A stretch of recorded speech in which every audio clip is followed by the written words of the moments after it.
Okay. Yeah, thank you for coming to this panel. As I said, we have 40 minutes left, and we want to discuss with for specialists in this field around the question, which kind of persons or our patients do we treat? Minds, like individual minds, or social systems? And yeah, let me just briefly present the speakers here, the panelists. Albert Garcia-Romeu. We've heard your talk this morning. Just to say that you're a professor for psychiatry and behavioral science at Johns Hopkins. You've done some brilliant work on addiction therapy, and I think I've cited your overview article from 2018 maybe 100 times. No, really great work put together. And this morning I heard interesting things about the treatment of Alzheimer's disease, which already made me think of the topic from this panel. How much should we include the families? Samuli Kangaslampi from Finland, but actually working in Maastricht University. You're a specialist in trauma-related diseases and PTSD treatment. And we heard you about your proposal for adolescent treatment of MDMA assisted therapy. Very interesting. Moritz Spangemacher, we are colleagues in the same trial, in the episode trial on treatment-resistant depression with psilocybin. You're a physician in the psychiatry department in Mannheim and are one of the trial physicians and therapists. And of course, Matt Johnson, you all know Matt and his achievement in the field of psychedelic trials and science, professor in Johns Hopkins as well. Yeah, so maybe I open with this remark that what I think could be important to for this question of social systems. How do we define that? I had the association that it's about family, it's about the social background of the patients that we treat. It's also about values, beliefs, and friends and all the social network that surrounds a person. It's probably also about memories and relationships from the past and present. Yeah, just to jump into the discussion,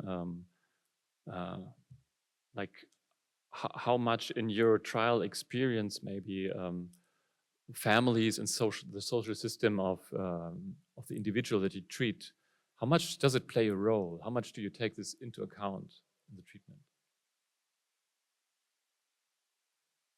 I don't know who wants to start. I don't know, Moritz, what do you think about our trial? I mean, it's a very interesting question because I think Manuela going to present data this afternoon that like most of the patients we treat are actually living alone and spending rather most of their time alone, like I think 70% or something.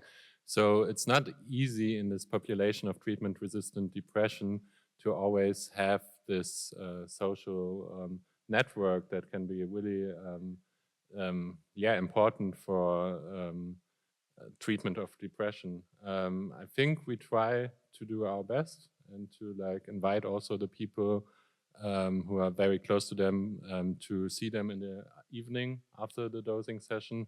But there are very many cases that are just so alone that it's not easy.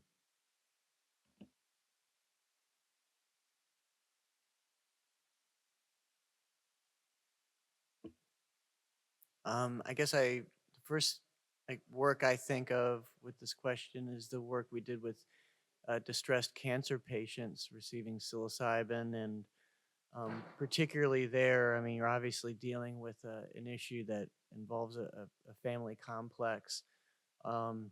It's interesting in retrospect.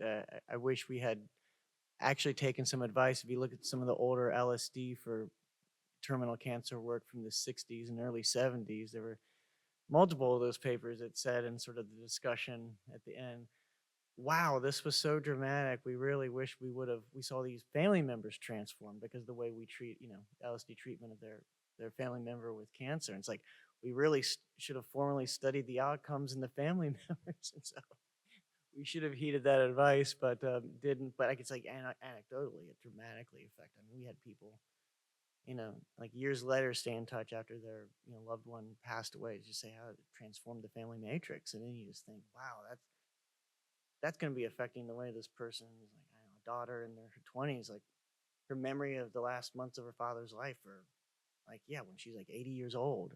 So it's really kind of humbling to think that the ripple effects that it can have. And then of course I think about the smoking cessation work that Al and I have done for so many years, where the cognitive behavioral therapy includes, and this obviously depends on the individual, but you want them to, and tell people they're quitting and they're changing things in their environment. They're getting rid of the ashtrays. And so there's definitely a social net there that, you would hope is supportive. In some cases, like and I'm sure Al can speak about this, and, some folks will say like, oh yeah, like my wife or my husband, I get cranky on that second or third or whatever, a week into quitting smoking, and they want me to smoke again because I'm just so difficult to live with. And those are that's it's complex, and I'm certainly like really curious. I was blown away by some of the data I saw from Al's talk earlier. It's the first time I saw it. Blown away by the results for the Lyme study. But I think in terms of this question about his work with the patients dealing with Alzheimer's disease, which like really in a fundamental way involves like the person needs a family member to help them consent and all this because they're cognitive. I mean, I'm very curious about anything you could say about that. Yeah, and just to riff off of what you were saying, Matt, because when I was thinking about this specific topic, a couple of big picture points came to mind. One is, there's this paper called Set, Setting, and Matrix by this lady named Betty Eisner. And so we talk about set and setting a lot, but the matrix is really meant to refer to the environment within which the individual is embedded. And so when they come to us and we do some sort of intervention and then they go back to that, and that's really important in addiction treatments, obviously, because if your social network is all people who use a certain type of drug, alcohol, opioids, you name it, and then you come get clean and sober in a facility, and then you go back to spending time with those same people in those same environments, the likelihood of relapse is obviously very high. And if you have toxic environment in terms of your relationships, I think that's also going to be the case when you're talking about a lot of these other types of treatments. Treating the individual may not be sufficient. You need to be paying attention to the matrix element of what they're going back to environmentally. And that is really relevant, obviously, with the caregivers and dementia patients because, they're dealing, on a very intimate level, and then also related to what Moritz was saying, with people with treatment-resistant depression, if they're isolated, if they don't have a community of care, then that makes it really hard. And unfortunately, that's really the case with a lot of these older folks that we work with, is that their kids are busy, they have jobs, they're left alone, they feel isolated, they don't have a lot of friends or connections, and that can be extremely challenging. Only other really quick point too is, this makes me think about the idea and a really big picture perspective. I think it was a spiritual teacher, Jiddu Krishnamurti, who said something about, is it really a measure of wellness to be well adjusted to a profoundly ill society?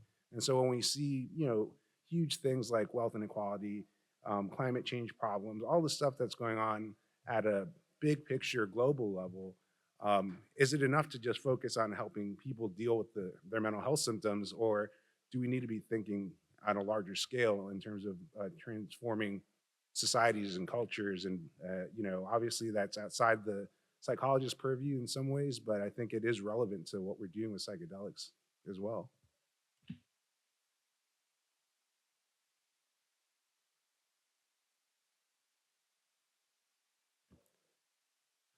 Yeah, I was wondering, like, if you compare the use of psychedelics in like those ritual indigenous cultures, let's say traditional ayahuasca use in South America, I always came across this community aspect. Like they take it together in a group, they discuss, they have like integration practices, which are not called like that. This is a Western invention, but they're actually just doing it, as far as I understand, without having been there extensively. But and I think like the mental health rate, like the rate of this is known from surveys that mental health issues are quite low in those communities, and I think they are just repeatedly, yeah, like treating or caring about individual and the group that where he or she is embedded. And I was wondering, like, if we see the relapse rates of the TRD patients after the trial, isn't part of it also due to what we just talked about, like a lack of continuity in connecting this individual experience with the metrics and the family system and the values. And I have this example in mind. Actually, it was Tomislav Majic who told me that case where there was one person, I think from a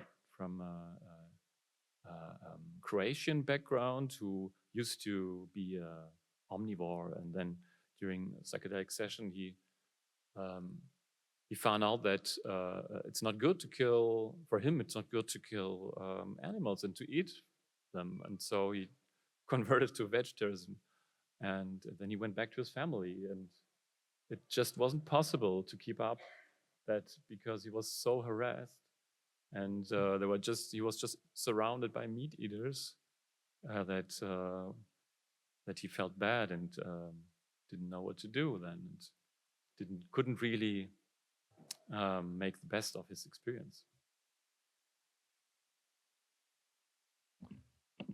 Yeah, I just actually had a question for you, Samuli, because I think it's what you describe is like really frustrating in like clinical work to see the change that is possible, but it's not possible in their own social system. And there was always a reason for me not to go to child and youth psychiatry, because I thought it's very much more the case there. Do you have any experience with that? Yeah, it's certainly the case. Often, if you meet an adolescent patient and you wonder what in the world is going on with them, and it's not until you meet the parents when you realize, okay, so this is where it's coming from. Especially if there's two very different sort of sides fighting in that adolescent, then you see the two parents, and that's where it's coming from. So yeah, you have to involve the parents, the guardians, in some way, and in the field of trauma especially, it is complicated and very dependent on the situation. Like sometimes the parents are the source of the trauma, or we're somehow involved in it. Hopefully then the adolescent is removed from them to some extent, and so on. Even if they're not, the parents themselves can be traumatized, and we can form like very sort of complex systems of interlocking trauma feeding into each other, avoidance feeding into each other, and all this, and trying to disentangle that with interventions only aimed at the adolescent is obviously very, very difficult. And if we think about applying MDMA-assisted therapy, for example, the first thing that comes to mind is giving their own treatment to the parents if they have similar problems or some serious problems. I did float the idea of conjoined sessions or something like that, but that would only work if the parent was very sort of able and perhaps healthy generally to contribute positively to that. Maybe one more thing that comes to mind is, in terms of these systems and families, is almost like a joke among professionals working with children and adolescents in psychiatry sometimes, that if you heal one child or adolescent of the family and they start getting better and better, then suddenly their sister or brother is feeling worse and worse. So there's something in that family environment which is sort of needing somebody to feel unwell mentally. So really a reflection of some dynamics in the family, which is first popping up here, and then if you do treat that, then it pops up here. So this complicates things, certainly. I think this is the whole theme about,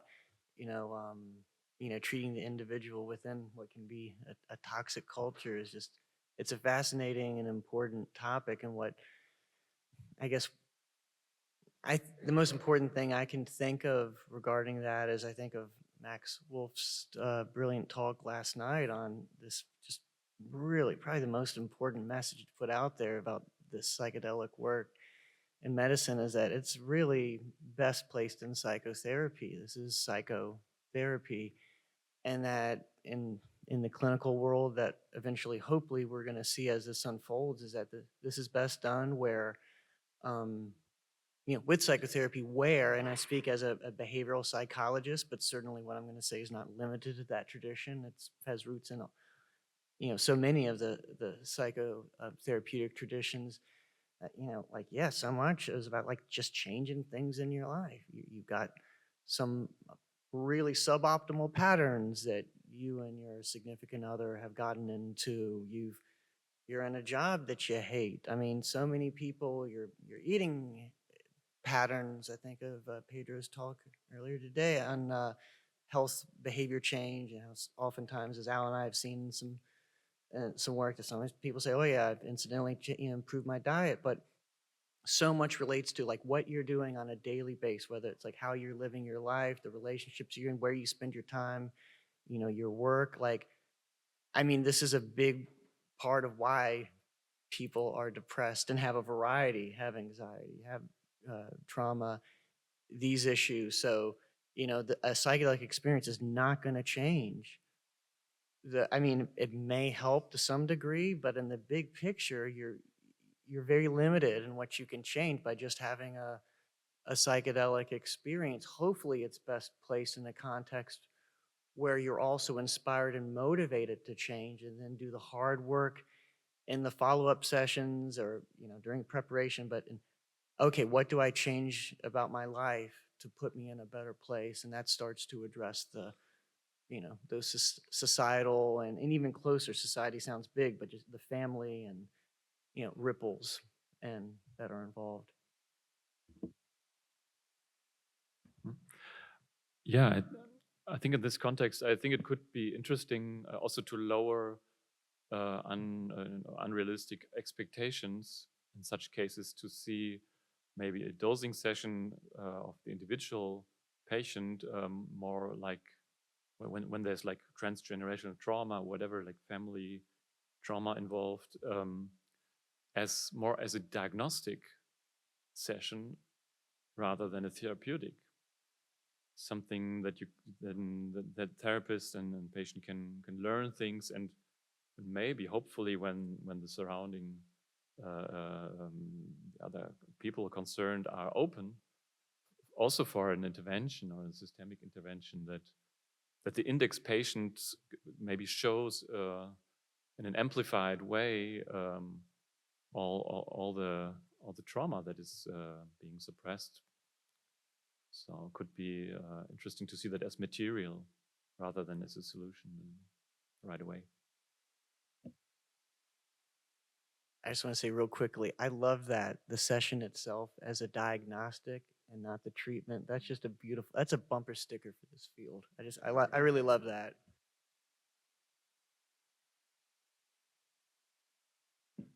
Yeah, I just wanted to agree to your point from before, Matthew, because we had this question yesterday, right? Like in the big panel where it was the question, can we help individuals if we have a broken system? And I think my boss actually, Professor Meyer-Lindenberg, he said it doesn't depend on your society. I mean, I'm not the one to talk to, but I wouldn't agree actually. I think it's our work always shows that you can't change public mental health without changing society as well. And for many people, I think psychedelics used to be a way to break out of the system. But now that psychedelics become more and more part of the medical system and our societal system, it's interesting to see how we can society so that psychedelics can still have their efficacy.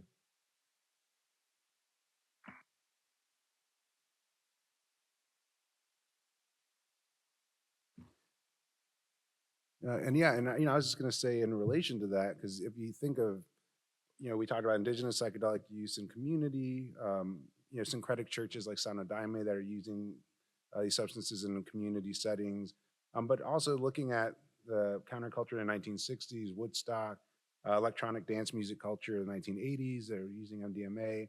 A lot of that was about being together in community and bringing people together as opposed to these sort of isolated individuals, which I think is also part and parcel to some of the psychopathology that we deal with. And it's been fascinating to see the evolution of the psychedelic renaissance start to co-opt some of the psychedelics as almost tools to, again, kind of fit the pegs back into the holes. So if you're talking about, microdosing so that you can deal with a repetitive and unfulfilling job, or using psychedelics to treat veterans or active military individuals so you can get them back out there to keep doing their jobs. So I think that there's, again, if you look at those types of examples, they seem a little bit off kilter with, I guess, the social values that you might associate with some of the more traditional or countercultural uses of psychedelics. Yeah. Yeah, it just comes to mind to add here that even if we're thinking about using psychedelics in a group or a community or so on, not all those groups or communities are necessarily good and healthy and so on. I mean, we do see cases where sort of hyper-capitalist environment, trying to bring cohesion by going to retreats together, and there are even examples of organized crime groups who travel, once a year to the Amazon to connect with each other and then, form a closer bond and then continue on. So, there's all kinds of communities that might do this together. So we can't fool ourselves into thinking that automatically, because people have experienced psychedelics together, that will lead to them being better people and more loving and so on. Like talking about family systems, like what you said, we might think about the Manson family. Yeah, I mean, psychedelics, we know that they are amplifiers, unspecific amplifiers. That's what you always say, right? So when you have like weird ethics that might, amplify them. Yeah, I brought this up the other day in the regulatory workshop. Might have surprised some folks, the regulators there. I hope I didn't overstate it. But it's a very extreme example, but it seemed very clear that he used LSD, with very vulnerable individuals who, that small percentage of the society, but real, that can easily get sucked into a cult, for lack of a better term. He was using LSD, as part of that, and I think was very successful. And there's a reason that the U.S. CIA was investigating LSD and other psychedelics for many years as both interrogation agents as well as field intoxicating agents, but interrogation agents, and brainwashing agents. I mean, all of this was explored, and I think not for, I mean, for, how do I state this? Not for good reason, not that I agree with it, but you see what I'm saying? Like, yeah, they weren't wrong in terms of, like, yeah, we know these drugs can increase suggestibility. So yeah, we had to be aware of the context, and something Samuli said earlier made me think of, in regarding indigenous cultures. Yeah, I think I included in one paper early on that, yeah, there's tribes that use ayahuasca or DMT snuffs that get loaded up on DMT stuff before they go head hunting the tribe they're at war with. So it's like there can be this glamorization that all the indigenous cultures, there's very high rates of homicide, we know from the research, and not every, humans are humans. and there's some societal differences, but we got to remember, I mean, there are toxic and suboptimal patterns in all human societies, and yeah, it's just very interesting. Yeah, the mob goes down and does ayahuasca together. I hadn't heard that one, but that does not surprise me at all. And so, yeah, it's important to keep that in mind, and that's one of the ways where the psychedelics can kind of go off rail in terms of causing more harm than then good if we're kind of blind to that overall context that we're in. Yeah, and just to add to that, actually, I mean, I was thinking about in terms of, you know, psychedelics being non-specific amplifiers of potentially toxic cultural or environmental patterns. I was talking to the anthropologist Nicholas Langlitz earlier this week, and he was bringing to our attention a fellow from Switzerland named Samuel Widmer, who I hadn't really been very familiar with the history, but it's definitely worth looking into in the sort of footnotes of psychedelic history, because he was a therapist who was working with psychedelics in Switzerland. And it seems to be a cult-like environment that he also started that included things like having sex with patients, you know, this type of thing that was going on that, you know, again, the psychedelics seem to be a central part of. So as Samuli was saying, we can't really fool ourselves into thinking that all the psychedelic use is always going to be a net positive. Actually, when I thought about this panel, I remember that some years ago in Germany, there was a novelty in the payments, like system and organization of psychotherapy. Maybe you guys know that in Germany, the health insurance pays for psychotherapy, which is pretty unique. Like there are not many countries, I think, that are so generous in this respect. And they included some years ago systemic therapy as a fourth method that is paid for. Before it was psychoanalysis, psychodynamic, and of course CBT. Now it's also systemic. So I was wondering, like maybe in the US or wherever you work right now, are there like plans to set up a trial with psychedelics combined with systemic therapy, meaning that you have one index patient that you might treat? That would be my idea, but you involve his family system in the treatment.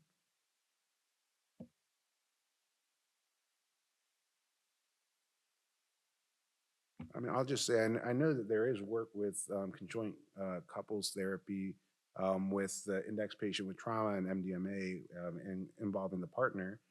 So I think that's one, you know, potential application. And, you know, others have done group therapies at UCSF, for instance, with men who were HIV survivors and demoralization, and doing not the sessions in groups, but they're doing the preparation and then the integration in groups. And the sessions individually. One of the, I think, of the coolest studies that's been done at Johns Hopkins that Matt was involved in, and you know, it's published, I think, in 2018, was where people got either psilocybin high dose, low dose, or high dose with support groups, kind of like an optional meeting where people in the study could get together and talk about their experiences. And in terms of setting, I think that was one of the really important studies, because it showed that it wasn't just a drug that was, you know, facilitating these mental health and well-being benefits for people. These were healthy individuals. But the people who had the support groups to talk about their experiences and, you know, who are also, this was also a study that involved meditation, they're the ones who actually got the most out of it. So you saw the greatest magnitude of improvement in terms of their mental health and well-being when they were able to have this sort of structured community with the drug dosing. So, you know, I think it speaks to how we can leverage that in a therapeutic setting to use psychedelics to help people over and above doing the individual work. And yeah, that I really do think people got a lot out of that. We don't, in terms of the science, it was sort of a kitchen sink approach with that high support, because they, as you alluded to, they had also additional time guidance for doing the meditation and other spiritual practices, and so it wasn't just that was one of multiple things. But you know, the impression was that seemed like it really helped. I'll also say it was also very apparent, and would be apparent to any clinician who knows the art and science of group therapy, which that's not certainly not my expertise. That is its own thing, and when we as a field move into that work, we really need to, you know, It's not something that you don't wing it there. You take, what works outside of psychedelics, people who are trained, because it's something to navigate everyone together, and and then one person gobbles up the conversation, and then they're insulting or insensitive to another participant. And so it's a very different situation than having these two loving guides and the one patient.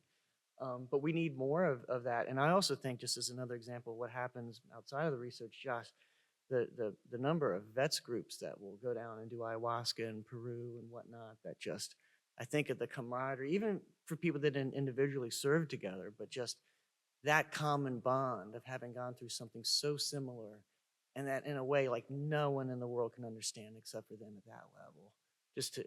The stories of them going through this as comrades, and the support that they have for each other, it sounds like such an incredibly powerful thing that it'd be great to see more of that type of thing brought into the clinical research. Yeah, just want to second that, the opinion that really a deep understanding of group dynamics and group therapy and so on would really be necessary to carry out studies like that, which I also don't have. A thing that I briefly mentioned in my talk was the question of like how much sharing is optimal in process of therapy, if there's families involved or groups involved, and that's something that I've often thought about as well. If we're thinking about joint sessions where multiple people are actually under the influence of MDMA or psilocybin or some other drug, can they really be prepared beforehand enough and understand enough like how much they might share during that, and whether they might whether they're happy with their decisions later on. If we think about an MDMA group session or even a family session or something like that, will they end up sharing things that they might not have otherwise shared? And is that a good thing or a bad thing? So that's a complicated question.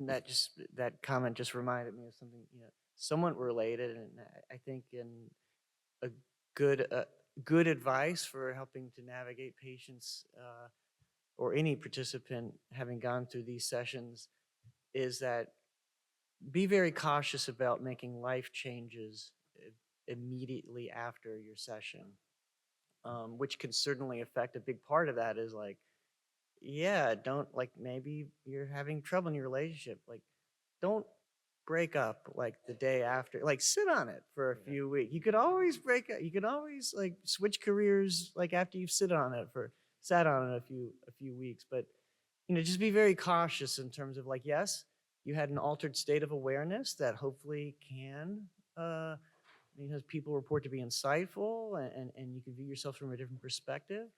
But let's not forget the most important state of mind is that, call it what you will, the waking state of mind that we're probably mostly all sharing right now, that you're sober every day, state of mind with the balance of wisdom and all your previous experience, and the ability to get advice from people that you love and trust, and all of that, bring that to bear. And yes, to put that on the table in consideration of this psychedelic experience. But yeah, be mindful of that. Yeah, just to add on to this, I think this is a very important question, because also our patients, they sometimes want to redo psychedelics, and then they don't know which person to choose, and then they choose someone like their husband or something, and there are some underlying conflicts there, and so as you can imagine, it will not go that well. So I think you need to be careful before you say, okay, we now do group family therapy, to see that these kind of relationships are always complicated. So it's not easy to find people that you can fully trust at that level. And I think therefore a therapeutic frame is definitely always important. Just build a little bit on what Matt said, about life changes and big decisions and so on. It's always a question of if we treat individuals, do we end up increasing the amount of social support that they will have afterwards, or decreasing it? And sometimes the trade-off may be worth it if they're in a really toxic environment or relationship or something. Then them deciding to leave it and perhaps have less support from that person in some sense may be a good thing. But most of the time, social support and the love and care of our close ones is like the most important thing to our mental health. In trauma research, it comes up time and time again that the people who develop PTSD are generally those who don't have adequate social support. And those who have a lot of social support, they may experience even post-traumatic growth and positive benefits and so on. So yeah, even this example of a Croatian meat eater who turned vegetarian, if he had really stuck with it and made that into a huge conflict with his family and so on, maybe it was slightly better for the planet that he was no longer a meat eater, but it might have been worse for his social life and mental health and so on. It's not an easy question. Yeah. Actually, what I find very valuable in this context is that we installed like in integration groups for the former patients of our trial. And I don't know what, we have some exchange about your experience in Mannheim, but I can only speak for Berlin. We have one integration group that's going in presence once a month and another one that is online for the people who came from other cities. And this is so valuable because it also generates hypotheses and it gives you like raw field data about those patients who might relapse after some months and try psychedelics on their own way. Of course, we do harm reduction, counseling and all that, but we're not the police. We're not saying like, don't do this, right? But we inform them, and some of them, even though we say it's dangerous outside of therapeutic context and all that, they do it because they know it has done good. And then we have this constellation that they bring it into the family system somehow, as you said, sometimes maybe with the spouse or with friends or with their therapist. It's concerning, of course, that it's part of the work that we started is going underground now. Apparently, I mean, it's not big numbers, but I think with the number of studies that are growing now, we will see a lot of that data if we look for it, and maybe we can assess them directly in those groups and help them to integrate their experience, of course. And I touched on this in my talk earlier today that, we need to start collecting the data. It is what it is, and we can all have our opinions about it, but it's something that we shouldn't be surprised about when we, unleash this under, full medical approval. Some percentage, time will tell. I could tell you people in trials that we've run, they've some just once or twice, some it really becomes a kind of a center of their life. So, I mean, who knows, but, for psychedelics, fairly frequent use. I don't know, by frequent with a psychedelic might be once a month or something like this, but still, and so those kind of dynamics of, and sometimes people get introduced into a whole new community. Like some people have, like it becomes they start online, and yeah, I'm not judging this, but it is what it is. But they make new friends, they make connections in the psychedelic community, to use a term I'm a bit skeptical of in general, but they meet people who are interested in psychedelics, a local meetup, and it kind of becomes a real focus of their life, which, I sound like a hypocrite because I've spent like 20 years studying psychedelics. So, but yeah, again, like, not a judgment call, but this is a thing, and so there could even this change in their interest, and sort of psychedelically interested people become more sort of at the center of their social circle, and it wasn't before. Just a little disclaimer, the percentage is not very high. So regulators in the room, don't worry. Right. That's absolutely my impression as well. I'd love to have the data to, genuinely, but yeah, especially for the regulators. But yeah, I think, I would imagine, you're talking some single digit percentage, but low percentage, but real. I mean, you scale it up to, you know, like 80,000 people are treated over the next so many years in whatever country. Like that's a lot of people. Like 2%, or just to make up a number, ends up being a lot of people. I was wondering if we want to include like some questions from your audience before we close, because now we're at 45. We can maybe have another 5 minutes. Are there questions? Do we have someone with a microphone? Thanks.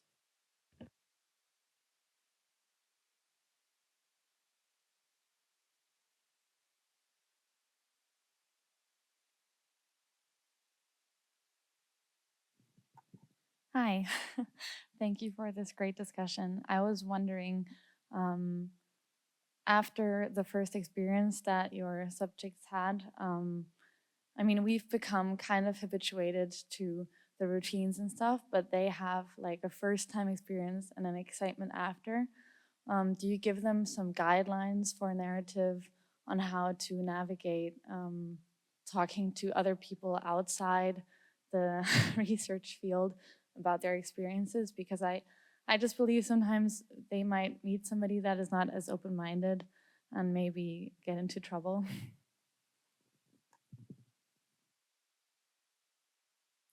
Yeah, that is a really great question for this overall topic. Thanks.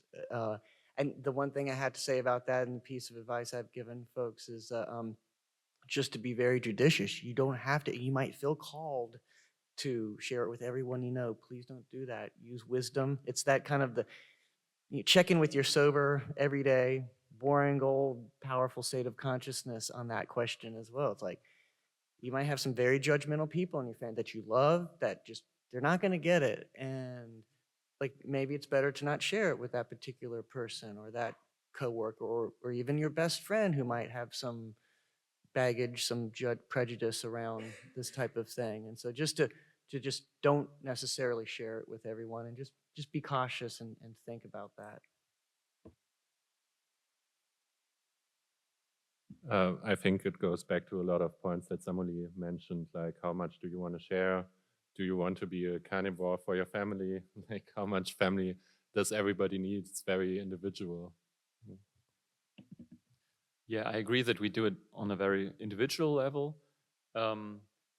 What just came to my mind was recently did a training for Beckley SciTech, who will run the trial, and they included in the manual, which I find very good and helpful, like to discuss it in the preparation sessions already, how you want to talk about to whom, and also to mention the importance of social media.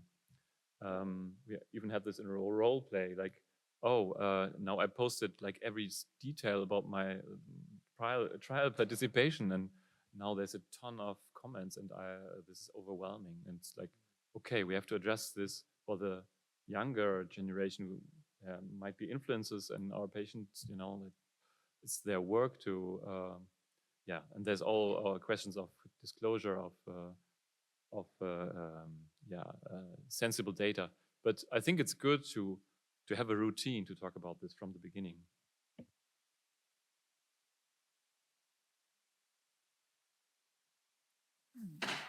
I'm curious to know, you're talking about their post-psychedelic experience and how they handle it, but it seems that there is no clear explanation or decision-making about what is the setting, the treatment that is going to happen while they're taking the psychedelic. So for example, are they with somebody who's a cognitive therapist? Are they doing it alone? Are they doing it with somebody who's compassionate and helping them? I mean, I think that without discussing, that's a missing piece in all of this. I'm personally interested in mentalization-based treatment with psychedelics, but I think what treatment somebody uses at that time is a great setup for how the person is going to handle it afterwards. And I wondered if there's any consensus or data on what treatment is the best. I would suggest, because this is a very huge question, that we might discuss it outside, because then everyone can have a break before the next session. Will that be okay? We could say the short answer is that we don't have the data. Yeah, exactly. Thank you very much, everyone, for this great panel. and see you.